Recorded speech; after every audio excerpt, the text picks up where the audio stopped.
বাগুইআটিতে বার ডান্সারে রহস্য মৃত্যু। অভিজাত আবাসনের 3 তলার ফ্ল্যাট থেকে উদ্ধার হয়েছে দেহ। গতকাল রাতে বন্ধুর জন্মদিনের পার্টি চলছিল ফ্ল্যাটে, এমনটা পুলিশ সূত্র থেকে খবর পাওয়া যাচ্ছে এবং সেখানে কেবলমাত্র ডান্সার এবং তার বন্ধুই ছিলেন। এখন মৃত্যু কিভাবে হলো সেইটা নিশ্চিত করার চেষ্টা চালাচ্ছে পুলিশ। সত্যজিৎ বৈদ্য আমাদের প্রতিনিধি, আরো বিস্তারিত এই নিয়ে বলতে পারবেন। সত্যজিৎ, কি অবস্থায় দেহ উদ্ধার হয় এবং কিভাবে ওই বার ডান্সারের মৃত্যু হয়ে থাকতে পারে বলে পুলিশ মনে করছে?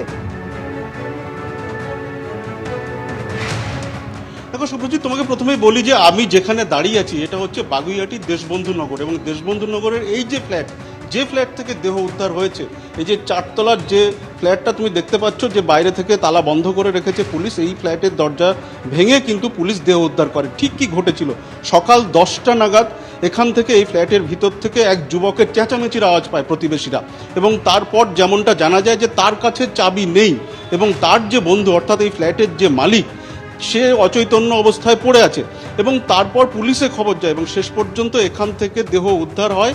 এবং যেমনটা জানা যাচ্ছে, প্রতিবেশীরা যেমনটা জানাচ্ছেন যে এই ফ্ল্যাটে কারা আসা যাওয়া করতেন, কখন আসতেন, বা ফ্ল্যাটের যিনি মালিক তিনি কে, এই বিষয়ে প্রতিবেশীরা কিছু জানেন না।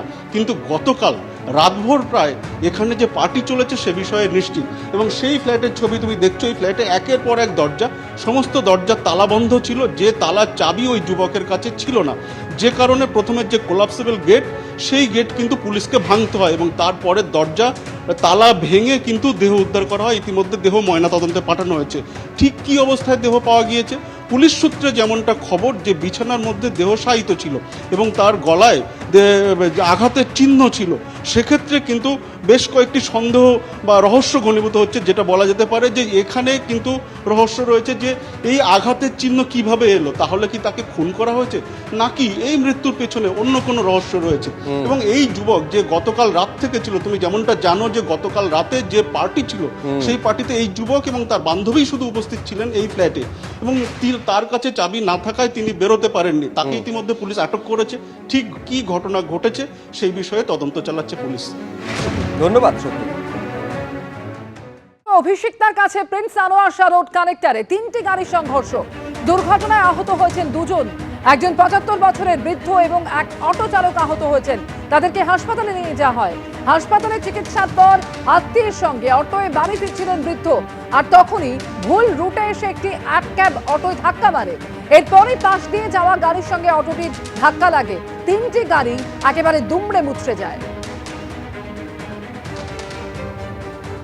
আনোয়ার শাহ রোডের কানেক্টরের সামনে আমরা দেখতে পাচ্ছি মুখোমুখি সংঘর্ষ। 2টি গাড়ি, প্রাইভেট গাড়ি এবং একটি অটো মুখোমুখি সংঘর্ষ হয়, এবং অটোতে যারা বসেছিল তার মধ্যে 3 জন আহত হয়েছে। এবং এই ঘটনা সকাল ঠিক 9:30 নাগাদ ঘটে, এবং আমরা দেখতে পাচ্ছি এখন পুলিশ কর্মীরা এখানে এসে পৌঁছেছেন, ট্রাফিক পুলিশের জওয়ানরা।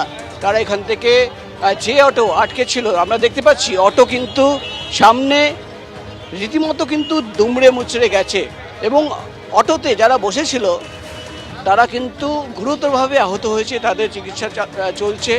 একজন বয়স্ক লোক তিনিও কিন্তু আহত হয়েছেন, বৃদ্ধ। এবং যেভাবে স্থানীয় বাসিন্দারা বলছেন যে 3টে গাড়ি সামনে থেকে, অর্থাৎ অভিষিক্তা মোড় থেকে একটি গাড়ি আসছিল, সামনে আর একটি অটো, এবং উল্টো দিক থেকে আরেকটি গাড়ি, মুখোমুখি 3টে গাড়ি সংঘর্ষ হয়। গাড়ি শিখছিল একজন, ওই জন্য ঢুকে গেছে রং রুটে, বুঝতে পারিনি অ্যাক্সিডেন্ট হয়ে গেছে। এই যানজটের মধ্যে গাড়ি শিখছিল। এই গাড়িটা ওই পাশ থেকে এসছে, ওই গাড়িটাই আপনার শিখছিল মনে হয় বাচ্চা ছেলেটা, ও আচমকা ঘুরে গেছে আর অটোওয়ালার এই গাড়ি সোজা মেরে দিয়েছে। এখন কিন্তু এলাকায় যে যানজট তৈরি হয়েছে এই ঘটনার জেরে, সেটা কিন্তু ঠিক করার চেষ্টা চালাচ্ছেন আধিকারিকরা। কিন্তু প্রশ্ন একটাই, যে এই ধরনের রাস্তা, যেটা ব্যস্ততম রাস্তা বলা যায়, যে রাস্তা বাইপাসকে যাদবপুর থেকে কানেক্ট করে, সেই রাস্তার ওপরে অফিস টাইমে কিভাবে এই গাড়ি চালানোর একটি ট্রেনিং হতে পারে, সেটাই নিয়েই কিন্তু এখন সবচেয়ে বড় প্রশ্ন উঠছে। ক্যামেরায় পার্থর সঙ্গে প্রকাশ সেনা, এবিপি আনন্দ, কলকাতা। তো পেশেন্টকে তো জোর চালানো যায় না। আমি আস্তে আস্তে আমার মতো আমার রাস্তা ধরে আসছে, হঠাৎ এই সাদা গাড়িটা মানে এরকম একটা পিক আপে গেল।